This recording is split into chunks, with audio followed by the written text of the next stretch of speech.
This episode is brought to you by Mark Wahlberg's Cameo account. For only $500, you can get a personalized video message from Mark Wahlberg where he says hi to your mother for you.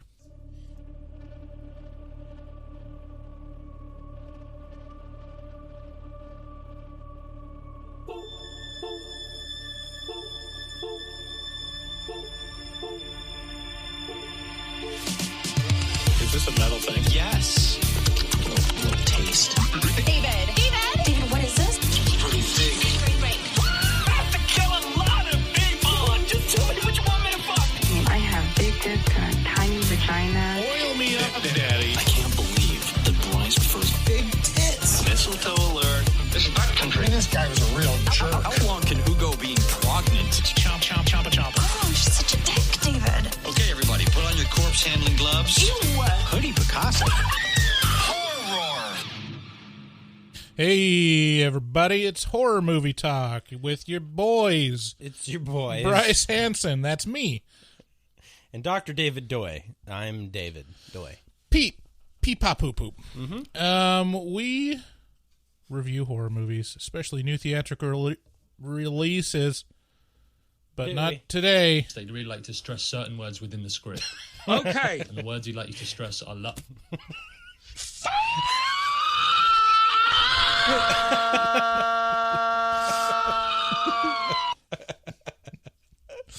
just shared a clip from Toast of London with David, and it's probably the hardest I've seen him laugh in a long time. I've never laughed that hard in my entire life. I just died of hilarity. That was the funniest thing I've ever seen.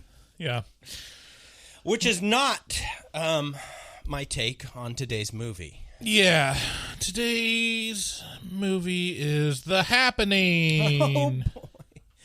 Oh boy. Oh, boy. Oh boy. This one was actually voted on by our patrons, so you can blame them. I know I do. Yeah, I sure do too. If you're new to the show, go to our website, horrormovietalk.com. There you'll find links to all the things.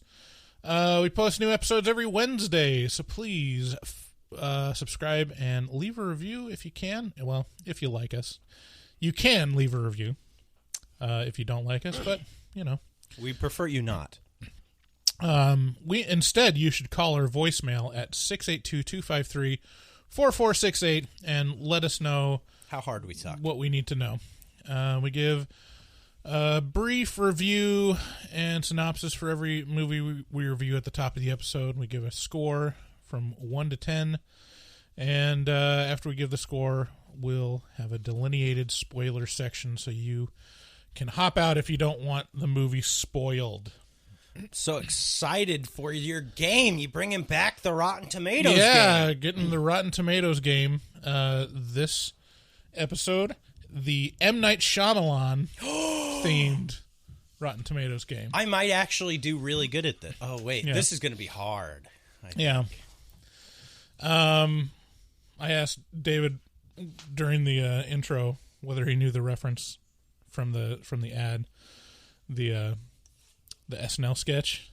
Oh, yeah. No, I didn't know that. I mean, I know Mark Wahlberg, back in when he was Marky Mark, Word Yeah. to Your Mom. Word to your mom. Yeah. Here, let me pull it up real quick. Okay, so this is the original sketch. And now Mark Wahlberg talks to animals. Hey, I'm Mark Wahlberg. You guys know me. Andy Samberg as Mark Let's go talk to Wahlberg. some animals. Hey, dog, how's it going? I like your fur. That looks really great. So you're a dog, right? What's that all about? He's got him down. Okay, well, it was great to meet you. Say hi to your mother for me, okay? Now I'm gonna talk to a donkey. Hey, donkey, what's going on? You're a donkey. I like that. You eat apples, right? I produce Entourage. Okay. Talk to you later, donkey. Anyways, say hi to your mother for me. Say hi to your mother for me. That becomes the catchphrase as the sketch repeats. Speaking of saying hi to your moms, I fucked your mom last night. Yeah, I fucked your mom last night. But also, I need to say thank you to our latest patrons, because sometimes we forget to do that for a little bit. Although this episode isn't going to be airing for a long time, so yeah, who knows? On second thought, who cares? No, thank you to Neil D, Zena, Jeremy from Milwaukee, J Matt, Colton R, Sarah M, Julian K, Daniel P, Dominic P, and Laura M. We appreciate all you guys, and sorry that this came out a little bit later than it would have normally, because, I don't know, we're just disorganized dum-dums. Indeed. Especially Bryce. Hey. So we went and watched The Happening. It's available right now on HBO Max, and I'll tell you what, it was not very happening. Here is the trailer.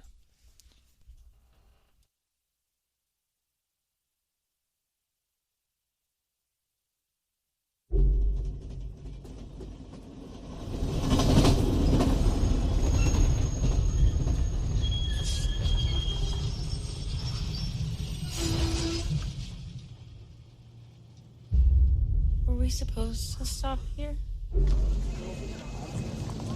What's going on? You can't just leave us here. Sir, we lost contact. With whom? Everyone.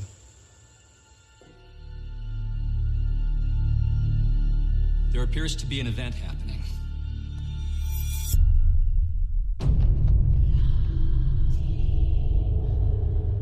It's some kind of attack.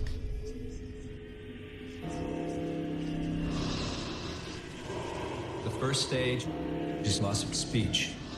Claire. Claire?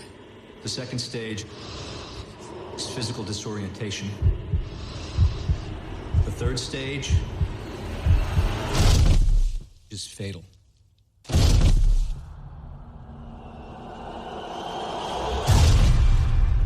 scared, Elliot. It's okay. The attacks are spreading. Boston, Philadelphia, Maryland. It's all over the country. Authorities are now feeling that a terrorist group being responsible is becoming less and less likely. She says everyone's dead outside.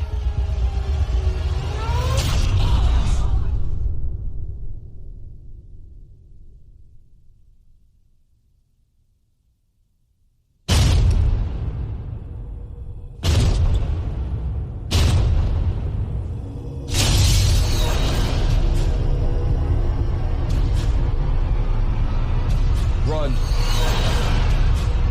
Shut the windows and the doors! Here it comes! Could this really be happening? You said it again. Loud noises. All right, so yeah. So The Happening starts out with a mass psychosis event in Central Park, New York, where all of a sudden everyone decides to kill themselves. Mark Wahlberg plays Elliot Moore, a pretty dumb high school teacher that with family and friends... Like every high school teacher you ever met. With family and friends tries to escape whatever is causing the psychosis. What could possibly be causing the happening? Theories abound. Could it be a terrorist attack? Could it be bees? Could it be trees? Could it be a 60s performance art exhibition? No one knows. The Happening has a reputation for being a bad movie. You leaving that sentence hanging, huh? Yeah. Okay. It was really the nail in the coffin for M. Night Shyamalan's ability to create a quality movie. I'll say that the consensus is not wrong.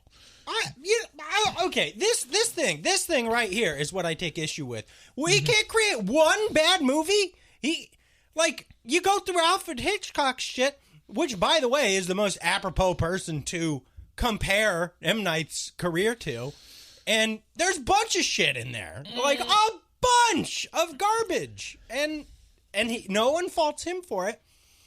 There's this new cult of personality that's like, he made a bad movie. He's done. When was the last great M. Night Shyamalan movie? It was The Visitor. But although that's the last one I can recall. The Visit.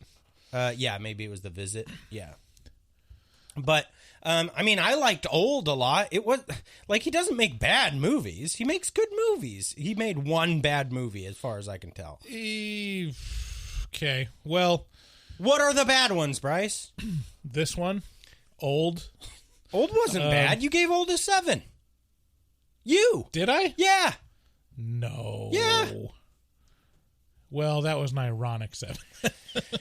Glass, Split, The Visit. Okay, The Last Airbender was bad. Right. So, anyways, but so many good ones. No, I don't.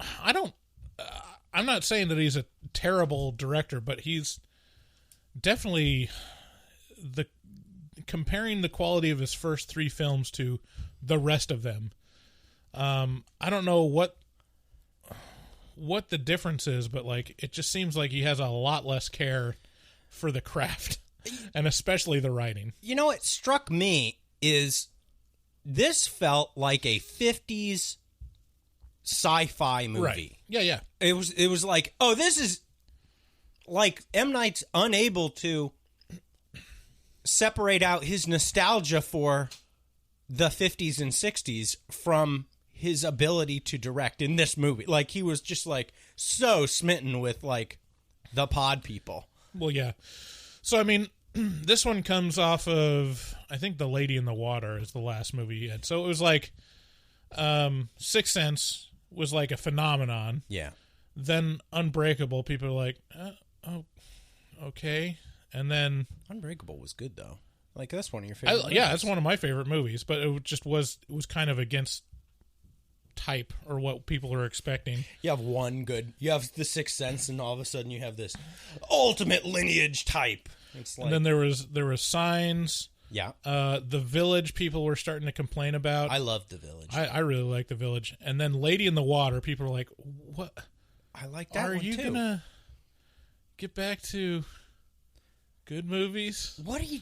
This is the thing where I don't get. Yeah, The Happening, not great. The Last Airbender, not great. But then, you know, he goes on to make The Visit, Split, Glass, Old. Like, Old was fun. Mm-hmm. It was. I guess Split would I would classify that as his latest great movie. Like, that one kind of stands out as actually a really good one. Did you see The Visit? No, not Crushing. Yet. Yeah. It's great. Where was I? So it's not painfully bad. The Happening? Yeah. Oh. It's pretty bad. It's pretty bad. It's not painfully bad, but it is laughably bad in parts. Like, it's comically bad in some parts. This is mostly because of M. Night Shyamalan's clunky writing. It's very unnatural and makes every character seem like they came from an alternate universe where infomercials were reality. It's very strange. What makes it more frustrating is that there are scattered gems of quality dialogue or situations that in a better movie would have been endearing moments. In this film, however, it makes you wonder how someone that is capable of writing convincing human moments would decide to write the rest of the movie like everyone has a head injury. The second problem with the film is the casting of Mark Wahlberg as the lead. He is just not a good actor, and has no possible hope of saving the dialogue through performance. In fact, almost all of the unintentional humor is created by Mark's line delivery and stupid facial expressions.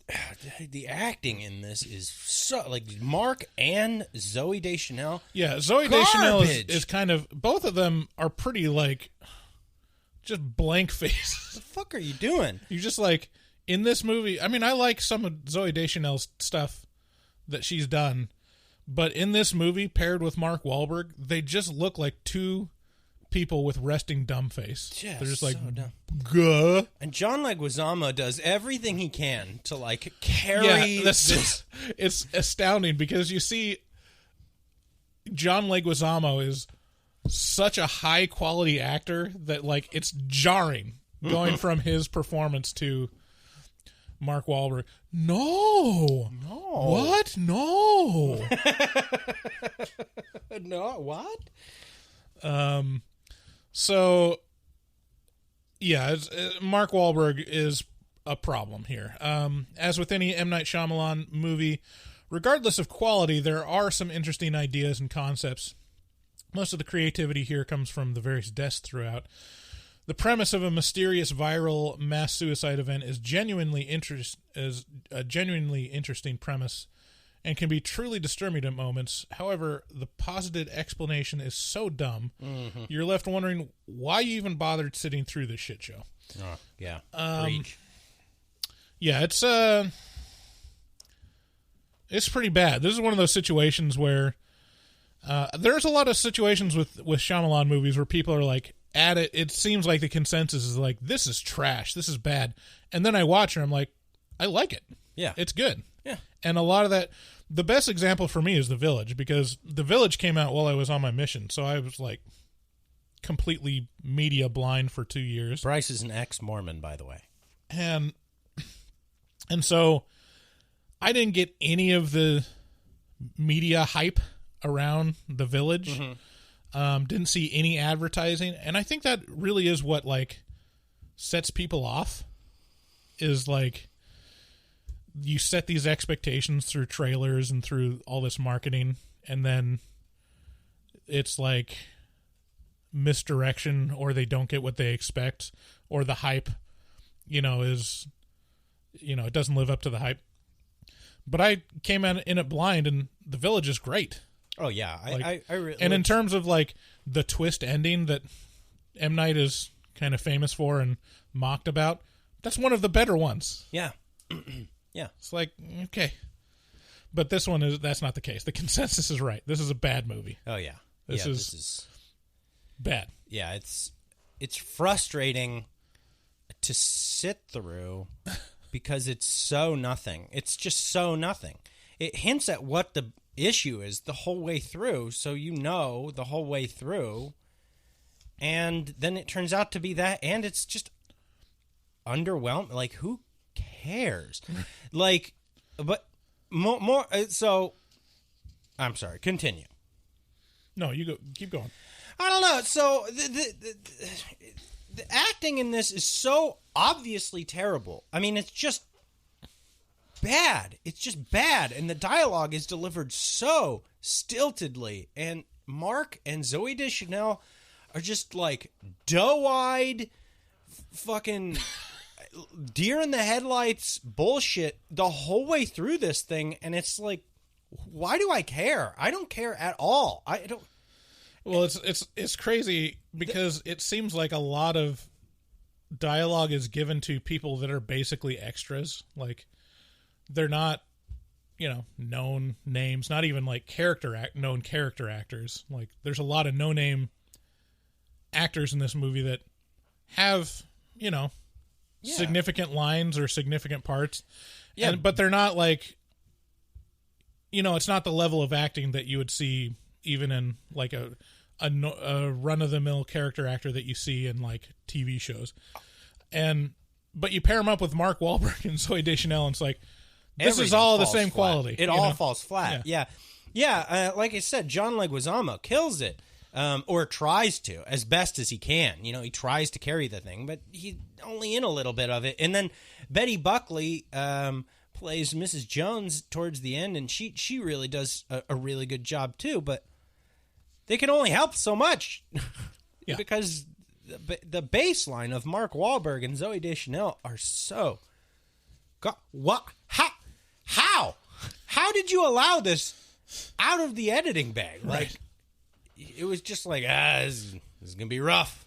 This is gonna be rough, and then it was fucking rough. It's like M. Night was like, I'm gonna try to experiment on this. Let's just not watch the dailies. Let's just never review anything that we shot until we enter the editing bay, and then they realize, oh shit, Mark Wahlberg is very bad. Anyways, what score do you give this one? Okay, so I think back to rough movies we've seen recently, and the biggest one, the standout one that we watched back in December was the number 23. I think we both gave that a 1. That was just unpleasant to watch. This was not quite that bad. I was really legitimately angry that I saw one of my favorite actors in such a horrible, garbage movie as 23. The number 23, I should say. Yeah, he played the number 23. Ugh, it was so bad. This is not that. It's still kind of a movie, and it's still kind of a blockbuster movie, and it feels that way to an extent. It's just such a letdown. I want to give it a 3, but it's such a letdown that I think I fall on a 2. Yeah, I give it a 3, and the reason why it's not a 2 is that there were some interesting ideas, some pretty good moments that I actually enjoyed, but and the kills, like the death scenes in it, like some of them are pretty haunting.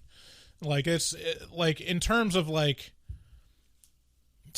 there will be some stuff that sticks with me that I'll remember from this movie, but the majority of it was pretty rough to watch because it's so simple and so dumb. It did seem like an excuse to...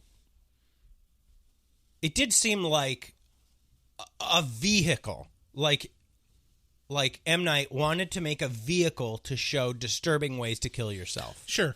Yeah. That felt like the push of the whole movie, to where I was like, oh, okay, he wants to show the wackiest, most crazy situations under which you could kill yourself and have that be disturbing. And to an extent, it was effective. Right. But it was just sandwiched in so much garbage. It just kind of fell flat for me. Yeah. Okay, so consensus is it's bad. So let's talk about some of our sponsors.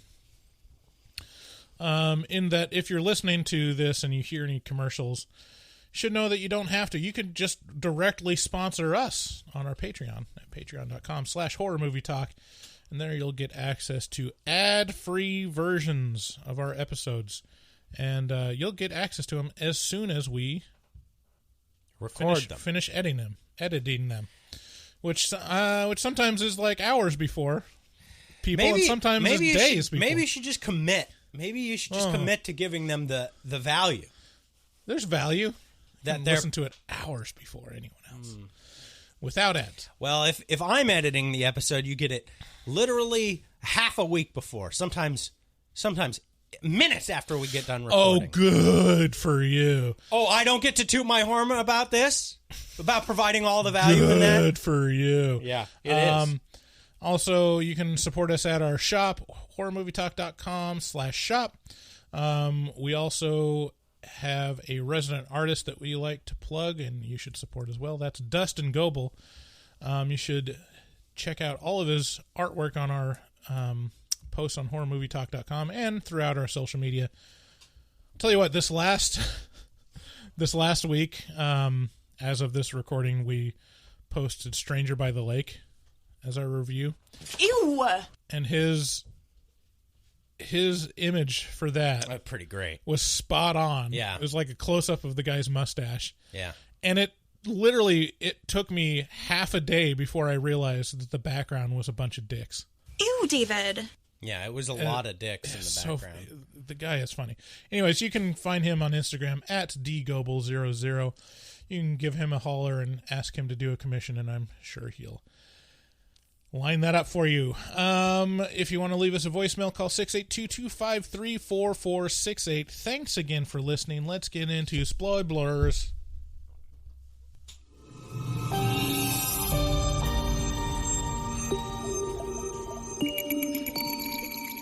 Spoilers. Are we recording? Oh, thank God. I'm not going to say that it's not warranted. You've saved us in the past.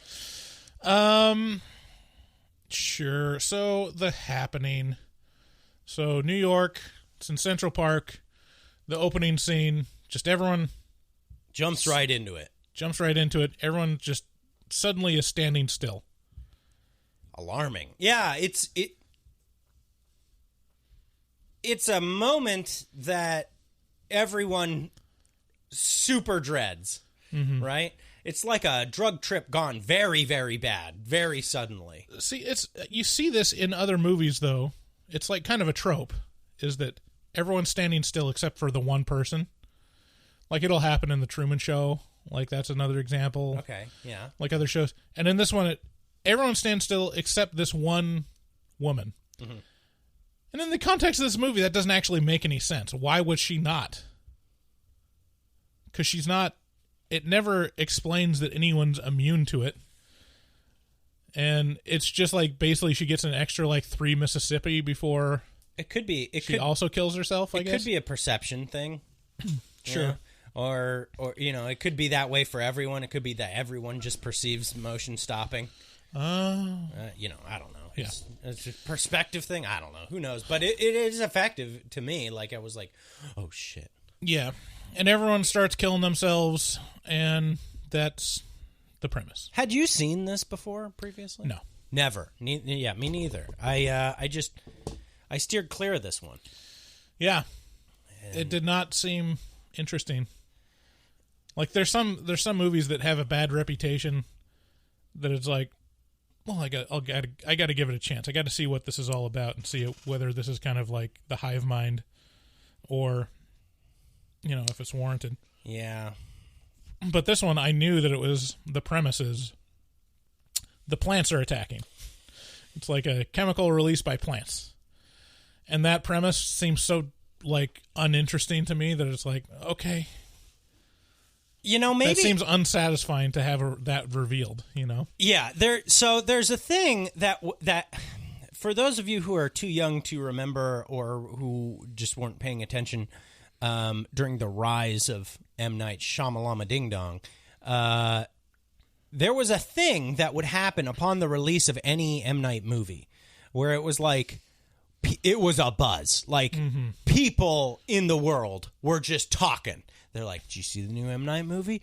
Yeah. The twist is, and then they would blow it for people. Right. They'd just be like, oh, here's the deal with The Sixth Sense. Here's the deal with Signs. Here's the deal with The Visit. With of The Village.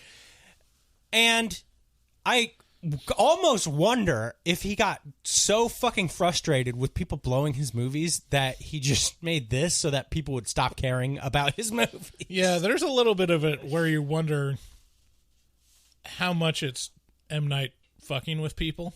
Yeah.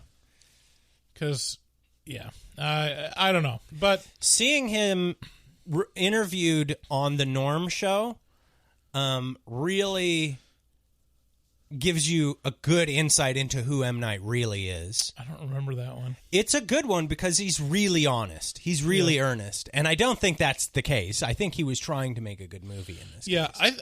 The other thing about M. Night, and this is like kind of the secret of his success and of directors, some categories of directors, you're like, why do they keep getting to make movies if like no one seems to like them very much, but they're consistently able to like release like Paul W.S. Anderson? Yeah, big budget theatrical release movies. And the answer is they do them under budget and on time. Yeah. Like, that's, if you want success in Hollywood, deliver a movie under budget and within the production time frame, and be just pleasant to work with. Yeah. On the corporate level. Yeah. Paul W.S. Anderson, that one dude who created Doom, who did all the video game movies. Right. Bull. Yeah. Bull. Bull.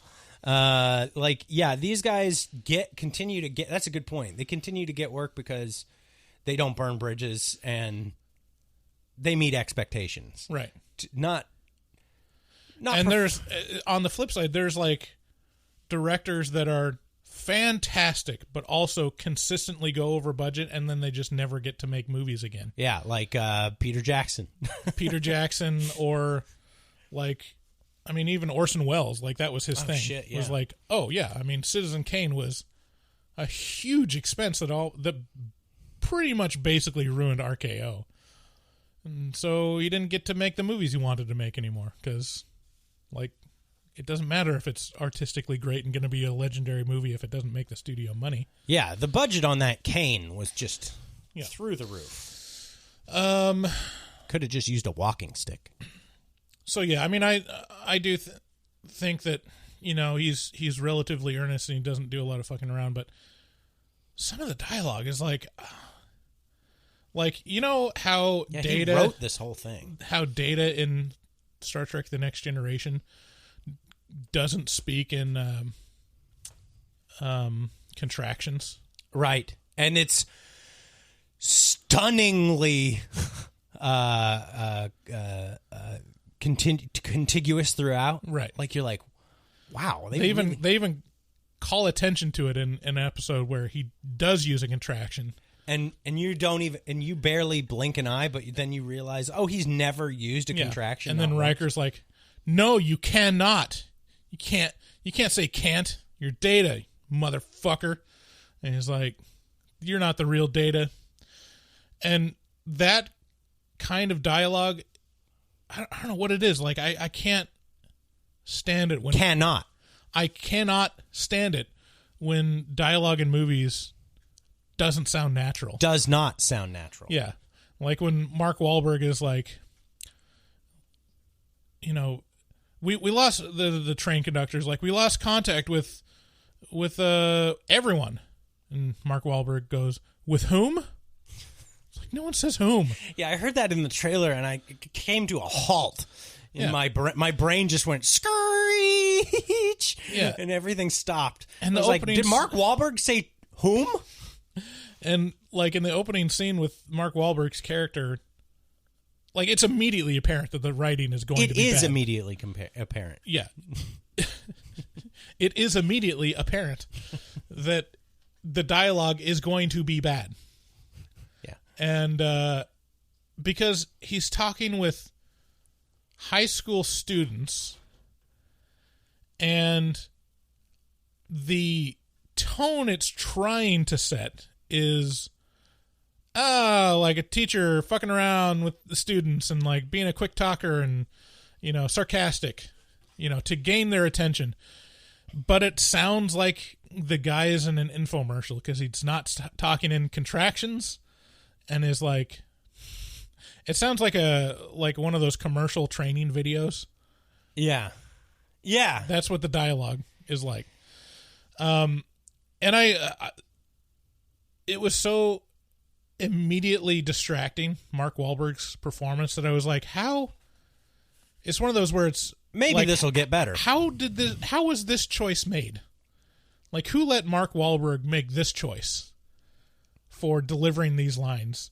Because I could see how it could work, or at least who could save the dialogue by, like, you know, using contractions or being sarcastic in a believable and natural way. So what this character really needs is someone like Ryan Reynolds or Robert Downey Jr. Oh, yeah. That can, like, is a quick talker, sarcastic, and believably establishes rapport with young people. Dude, if it was Dave Chappelle, holy shit. It'd just be like, you remember him in Men in Tights? Yeah. Hey, Blinken. I'm sorry, did you say hey, Blinken? No, I said hey, Blinken. That was like scrawny Dave Chappelle. It's crazy seeing... That's how I only think of Dave Chappelle. That and Baked. Half Baked. Yeah, it's crazy seeing young Dave Chappelle compared to just like... Whoa. Beefed up. He looks like a cow. Whoa! What?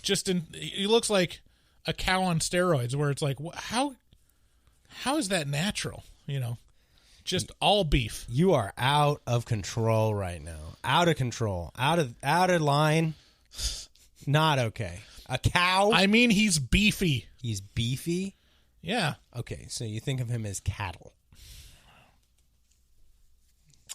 I see the error of my ways now. Happy Juneteenth, everyone. It's within the script. Okay. And the words.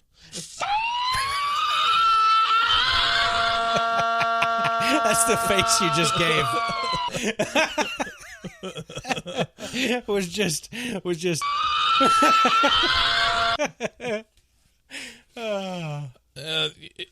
Okay, moving on. See, anyone can twist your words into anything they want, and it's funny. And then weird like turns of phrases like the head of school said this. I have never heard the head of school, that term, head of schools. I didn't even think about that. The head of school. What? I'm like, is there somewhere where they don't use the names, the title superintendent? You know, for high school or for like public school administrator. I think we're the wrong people to be tearing apart the happening because we are so nitpicky. You know, I wonder how much it. You know, okay. When really it's the basic premise of the whole thing that we should be ripping on the hardest. We'll get there. Okay, we'll get there. I'm just saying, like. Listen, it's not lost on me that the real bad part of this whole thing is also just the thing itself. Right. Like, it's bad just generally. Right. I just had a realization that I wonder if it's because it's created for international markets to where it's like head of this, school. This will be better if we say it this way because it'll be translated much better. Remember the Meg? Yeah. Remember? Yeah, that one was another apparent one where it's like, oh, they're using super obvious dialogue for when they translate to this for countries where China, very specifically, where people are, you know, kind of dumb when it comes to movies. They're not as sophisticated in like. It's not even that. It's just that it has to be translated into another language that shares nothing in common with a romance. Well, language. I think you take for granted a lot of the shorthand, like tropes, and a lot of like the how quick people are to pick up on things in America in movies.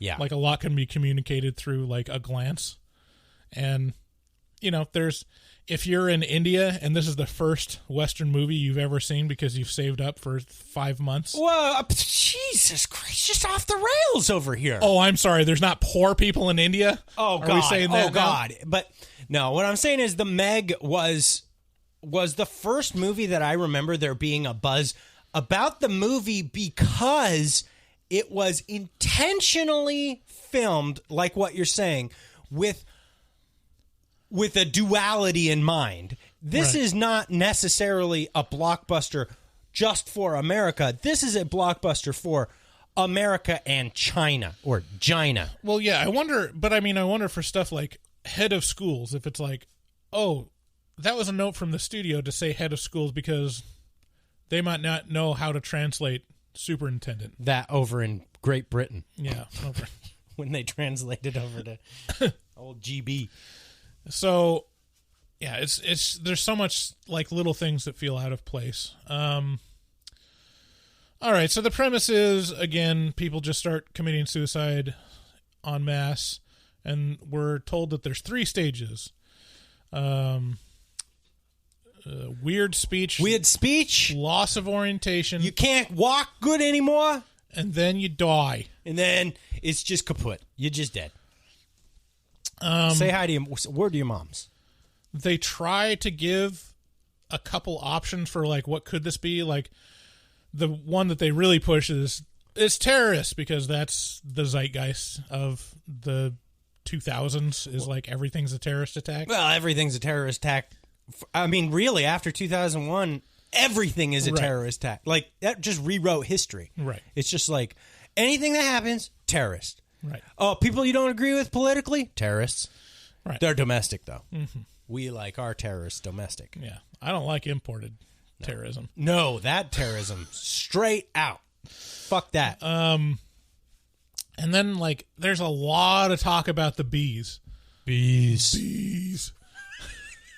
Like, about how the bees are disappearing, because that was like You don't want to see my bees. That was a big topic in the 2000s as well. It's like, where are my bees gone? Yeah.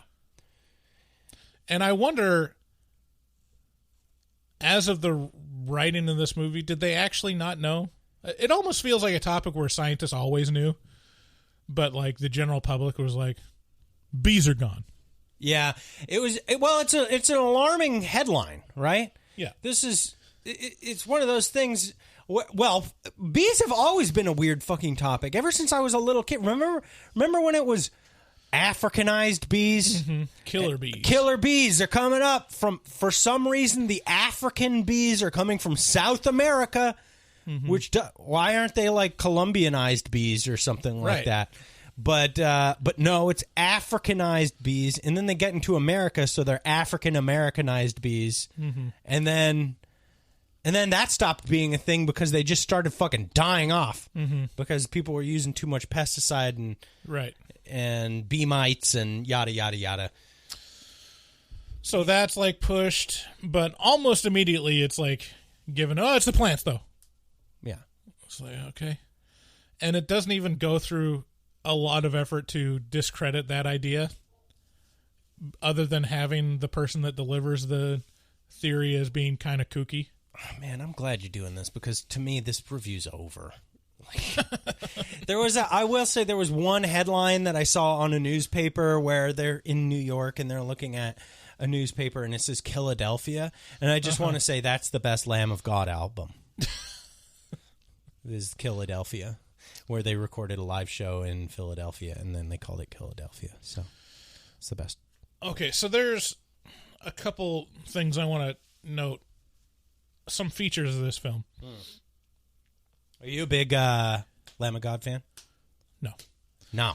Can't say I've heard them before. Whew, okay. Got weird in here pretty quick. So one of the features, and it happens over and over again, is that the characters are always late to the party with the dialogue in the scene. And it's this weird phenomenon where, like, Mark Wahlberg will be, like, talking with the army guy, and he's like, so, you know, it seems like it's coming from the trees, and if the wind is you know, sending it from here, and, like, all going through all this, like, conceptual work, and then the answer will be from the other guy, so you think it's the trees? It's like, yeah, yes. We've been talking about that for 20 minutes. I prefaced my whole thing with we think it's the trees. There's so many times where, like, the entire, like, group of people are talking about a singular thing, and then the main character will be like, are we talking about this thing? It's like, where have you been? And it's so weird. Like, there's a place for that kind of dialogue. It's at the start of the conversation. But it's bizarre. But like you said, it really does harken back to, like, 50s sci-fi monster movies. Oh, it feels so much like... If you go back and watch sci-fi movies from the 50s and 60s, you have to wear a different... Right. You have to wear a different cap while watching them because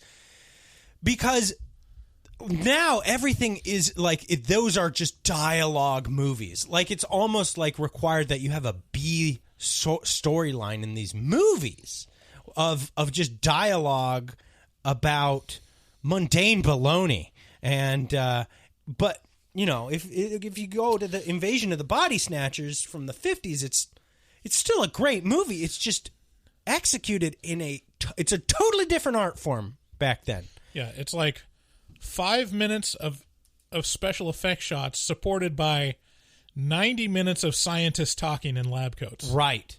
Yeah, and I mean that holds true for so many Godzilla movies are like that, where it's just like, this would be great if it wasn't all a bunch of scientists in a room full of flashing lights and little buttons going off talking about Rodan and how he can be stopped by Godzilla for a half hour.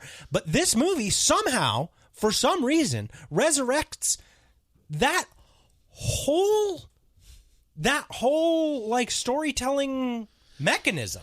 And it might have worked if the direction was a little more hokey, you know, if it was a little more over the top with the style, if it was more stylized to that age. Like, I think that would have been sold a lot better. Another feature that I thought was unique was how many extras were featured in this movie. Like, and it's weird in shots where you realize that the group reaction scenes rely on a bunch of actors that aren't very good at acting yet, because they're literally extras, but they're extras in the foreground. They're not in the background. It's like these people's reactions are in the very front of the camera, and it's like, oh, yeah, just and this is the under budget part, right. So you see, we spent all our money on Zooey Deschanel and Mark Wahlberg and John Leguizamo, and we had to kill John Leguizamo off real early. Yeah. So that's another feature, and then I'll take a moment and talk about some of the good things. There were some like scenes that I liked in this. They're few and far between, but there's some stuff that worked for me. Like, one was when he's talking to the plastic tree. I think that holds up. Yeah, it's okay. That's pretty good. Yeah. He's like, I'm talking to a plastic tree. I'm still doing it. Why am I still talking to a plastic tree? That had a very Jeff Goldblum Jurassic Park feel to it. That part was good. The part where he's talking about, like, this revenge scenario where he's like, so part of talking to myself in the field. Part of the plot was Zooey Deschanel went out for desserts with a coworker and feels guilty about it because it's kind of because she lied about why she was going out, so it's kind of the preamble for cheating kind of thing. And Mark Wahlberg's like, you know what? I was at a pharmacy the other day, and I saw a really attractive woman, and I asked her where the cough syrup was. And he goes through this thing where he's like, I didn't need cough syrup. It was totally unnecessary cough syrup. And, like, that dialogue was like, it landed for me. Yeah. It was funny. Yeah. It was like, that works. And you see that, and you're like, he can write this. Oh, yeah. He can write it in a believable way that, like, reflects humanity. Yes, and this movie done really well is Old, where it cuts out all this baloney, and it's fast. It's fast. It's snappy. It's smash cutting. It's you don't have time to process the dumb bullshit concepts because it's too fast with more new information that's interesting and keeps you on the edge of your seat, and something unnatural is happening to the natural world, and oh no, it's bad because it affects this group of people in an intense way. But in Old, you don't get that time to sit down and be like, wow, this is bullshit. Old does have some pretty clunky dialogue. It's similar in that it's like characters saying very obvious things. Yeah, exactly. And reiterating obvious things. But it happens so fast. Yeah. And the next, it's just like it learned from the happenings shit. Mm-hmm. And just was like, you know what? We can do this same thing. It's just you got to do it so fast that you can't have a 3 Mississippi on Mark Wahlberg's dumb face. Yeah. And then abruptly it ends. The happening becomes the happened. It happened. Yeah. Mm-hmm. And they don't really know what caused it other than they do. They say it's the trees. But they don't know what really tipped it off or if it's going to happen again. And then it does. It happens in France. Yeah, he's not lying. Watch this movie. Don't watch this movie, really, but...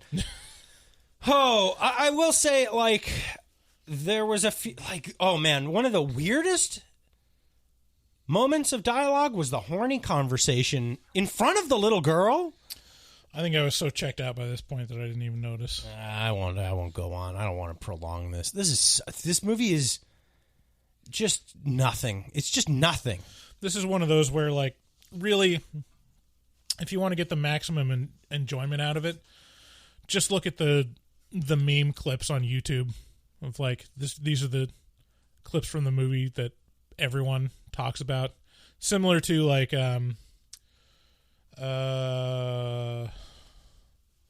what's that Nick Cage movie? Wicker Man? Wicker Man. Yeah. Where it's like, I can probably guess that it's not really worth watching other than just knowing about the bees. Bees, no, not the bees, no. Watched this one. It's the scene with Mark Wahlberg just being an awful actor. Just being, were you talking about killing me in there? What? No. What? No. Yeah, Mark Wahlberg really needs somebody like Will Ferrell to pair next to. Somebody interesting and fun and boisterous and bodacious. Mark Wahlberg is on that list of actors that I'm just befuddled why people like them. That I'm like, there's nothing there. It's like there's this like absence of charisma that I can't see. Like, why isn't anyone seeing through this? Like, Mark Wahlberg is one. Dwayne Johnson is another that I'm just like, why do people love The Rock so much? It's like, when he's in a movie, it's just so blank. Like, it's like just basically watching paint dry, the performances. And it's like, oh, he's a good actor because, look, he's big. Yeah, it is kind of crazy. It's because you go, okay, well, what niche is The Rock, what niche is The Rock filling? And you go, oh, well, Sylvester Stallone, Arnold Schwarzenegger, Van Damme, like these sorts of roles is the role that The Rock is, but he's also filling like Brendan Fraser's role. Like it's like they took these roles of like big strong guy and then charismatic fun guy and they tried to meld them into one person. Well, see, that's the thing. If you in say all these movies that are created explicitly for The Rock. Well, it's weird because the analog is, like you said, Arnold Schwarzenegger and Sylvester Stallone. Yeah. It's like they're the big giant bodies where that's a feature. But they can also act. Arnold Schwarzenegger and Sylvester Stallone are super charismatic. Yeah. I mean, Arnold is charismatic before he like could even speak English, and like he commanded attention and like had a presence, and they're good actors. Like Sylvester Stallone and Arnold Schwarzenegger are pretty good actors. You can point to movies where they're genuinely good. Oh yeah, outside of just their physical appearance, and genuinely funny. And The Rock, I'm like just left with it because it's the stuff where he's in comedic stuff. It's like so corny to me, and it's so much reliant on him being paired up with a different type, and it just doesn't work. There's something right about it. It feels like the Tyler Perry version of general audience movies. You know, it's like this. And also like it taps into this crowd that you don't want to acknowledge exists, but is really like the vast majority of everyone, which is the Big Bang audience. You know, the Big Bang Theory audience who are just like, ha ha ha, stupid. You know, just like, Bryce, Yeah. how many times can they say bazinga? Yay! And it's like, okay, I get it. We're stupid. Everybody's stupid. But I didn't want to think that it was this way. Yeah. I mean, even Mark Wahlberg is, you know, I think most of my beef is with The Rock. Like, he's the one that I point to. I'm like, I don't get it. Why is he in so many movies? Mark Wahlberg, he was in Boogie Nights. Oh, yeah. He was in Boogie Nights? Boogie Nights. No, he was also in the one with Leo and Matt Damon. I can't remember what it's called. The Scorsese one. Which is so, The Departed. Which is weird because to me, Mark Wahlberg, Leonardo DiCaprio, and Matt Damon's faces are all basically the same face. Right. And so to me, I have a heart like they all kind of look alike a little bit to me. Yeah, I mean, Mark Wahlberg is in good movies, and he's put in some situations where that type of performance works. Mainly Boogie Nights. I can't think of any other movie where he just really sells it. What about Ted? Ted, yeah, I don't know. Yeah, I mean, I guess I shouldn't hate on him so much. Like, but I look at him like, even as good as he gets, there's someone that could probably do better than Mark Wahlberg. Yeah, I mean, he's a good guy to play off of, I guess. I mean, think of like if you're there's roles that make sense for him, like The Fighter. Yeah. You know, think if you're like a working actor and you just like you're better than Mark Wahlberg, and you're like, why is he getting all this work? It'd be like it's probably how the Funky Bunch feels, to be honest. I think the answer to that is very similar to the answer that to the thing that you posed at this kind of the start of this whole thing, which is like, be somebody that people like to work with, period. The end. Yeah. He's just likable. Nobody hates Keanu Reeves. Is he the best actor? No. Does everyone love him more than most people in their family? Yeah, everybody loves Keanu Reeves. Right. Everyone. If you walked in on Keanu Reeves banging your sister, you'd be like, hey, good way to go, man. And that's probably the same for Mark Wahlberg in Hollywood. People are just like happy to see him. Because he's a nice guy. Sure. Now. Say hi to your mother for me. Yeah. You say that enough times and boom, you're in. Yeah. He gave every single person in the entire world a bit in Entourage. The end. Right. That's where he gained all of his goodwill. Okay, so final recommendations. Don't see this movie. Just don't bother. Mm-mm. All right, let's move on to Rotten Tomatoes game. Do I have? I don't think I have the... Oh, here I do.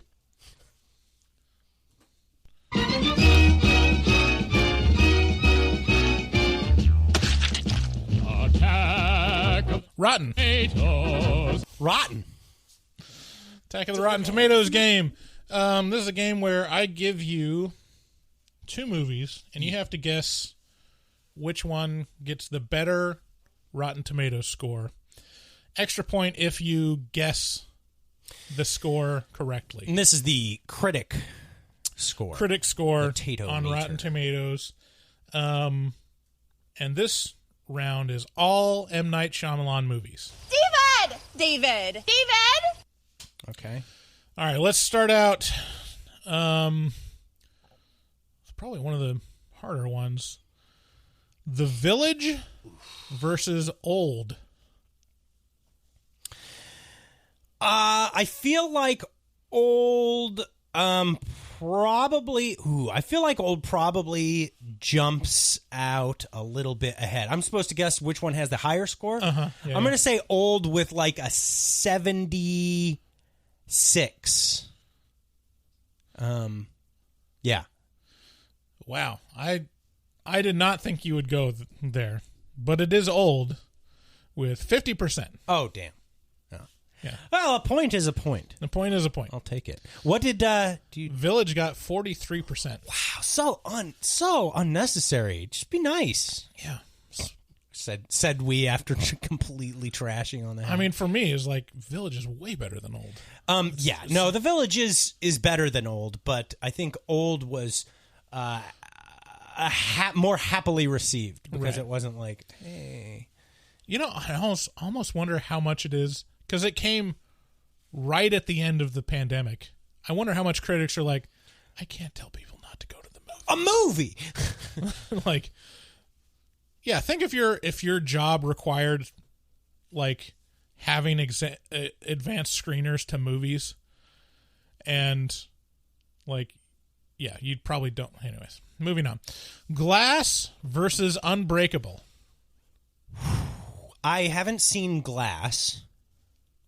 I know Unbreakable was kind of like wishy-washy received. Is that accurate? Was the reception of... I'm not going to give you any clues. This is a game.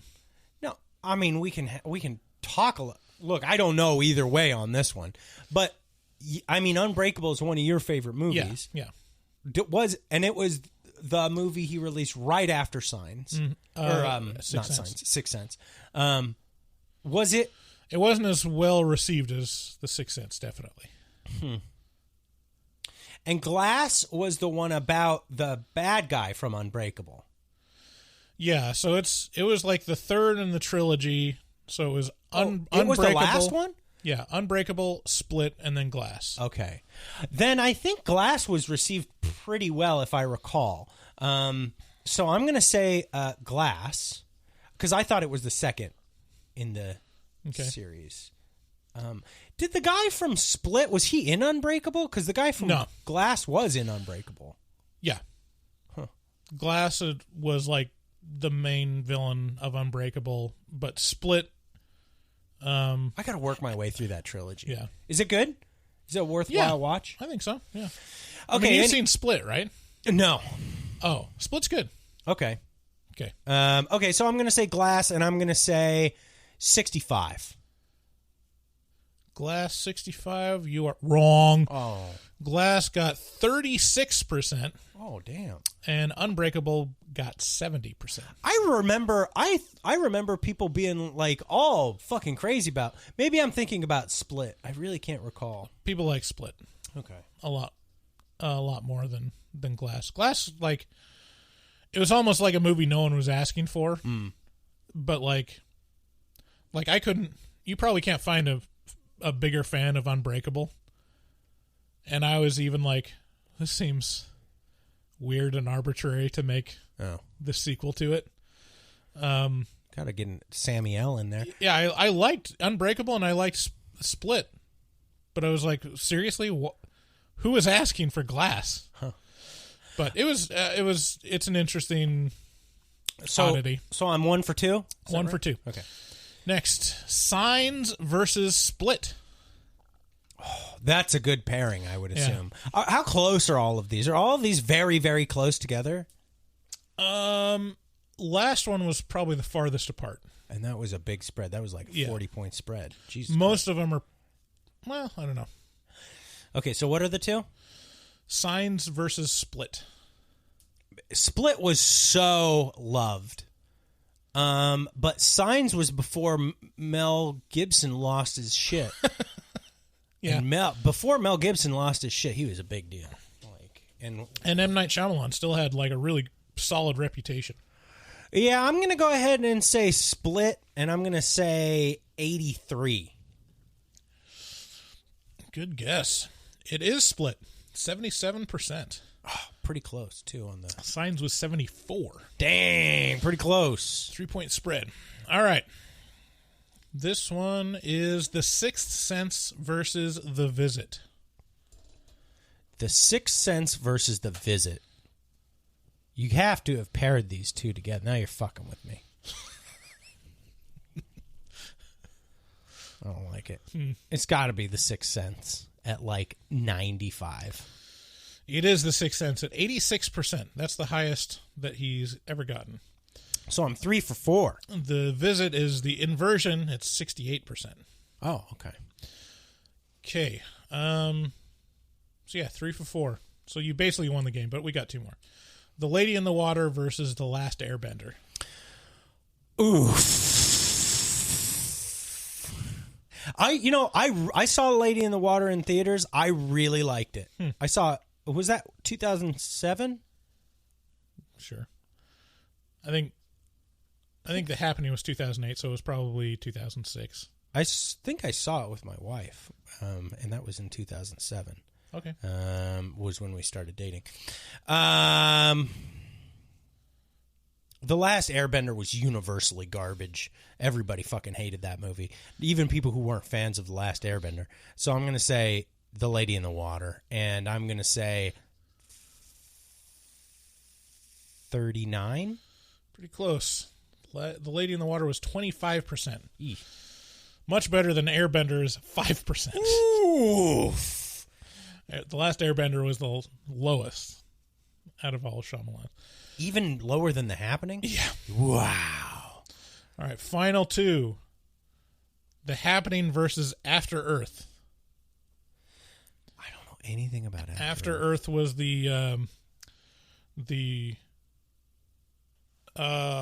what's his name? Will Smith's son's vehicle. Oh, yes. Jaden Smith. Yeah. Starred in After Earth, and I guess Will Smith was in it too. I always thought they should call it After Earth. After Earth. Welcome to After Earth. So I've won this game. I'm like 5 you're for 6. far winning it, but and what are these? It's After Earth versus The Happening.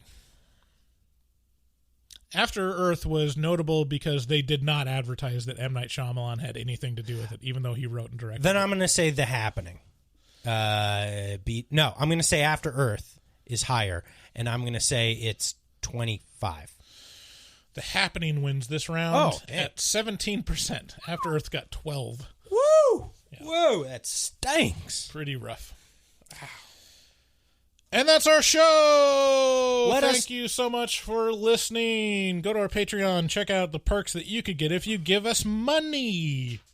Hey, this is a free show. We have been producing it for 4 years now. And just putting it out there. It's a lot of work. And anything you can help us out, even if you can just become a patron at $1 a month, it's super appreciated. Mm-hmm. And the other way to support the show monetarily is through Amazon. If you go to horrormovietalk.com, click on that Amazon link at the top of the page. But we also accept reviews. Reviews are a great way to support the show on Apple Podcasts and Spotify. And sharing it with a friend. Yeah, all that works, and we just really appreciate you. Appreciate you. Yeah, I was thinking, listening to some other podcasts where they end with the credits, the Smartless podcast is brought to you is produced by this person. Theme song done by this person, and it goes through 10 different credits. Wow. And I realized if that was us, it would be David Bryce, produced by Bryce Hanson, and edited by Bryce Hanson, and sound effects by Bryce Hanson. Hey, that's your half of the show. Well, yeah, it would be if it was my show, it would be if it was my turn to do the show, it would be all me with some you, and then if it was yours, it'd be all you with some me. Yeah, except for no, that's it. Yeah. Anywho, you guys have a great week. Thank you, patrons, for voting on The Happening. We hate you. Bye. Bye. Hello and welcome to Horror Movie Talk. An opinionated and accidentally funny horror movie review show. Go, go, go, go, go, go, go, go, go.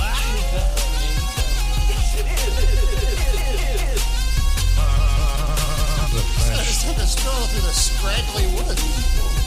He had no face! Horror! Sabrina, don't just stare at it, eat it. New theatrical releases always get priority. But we also review older horror movies, both good and horrible.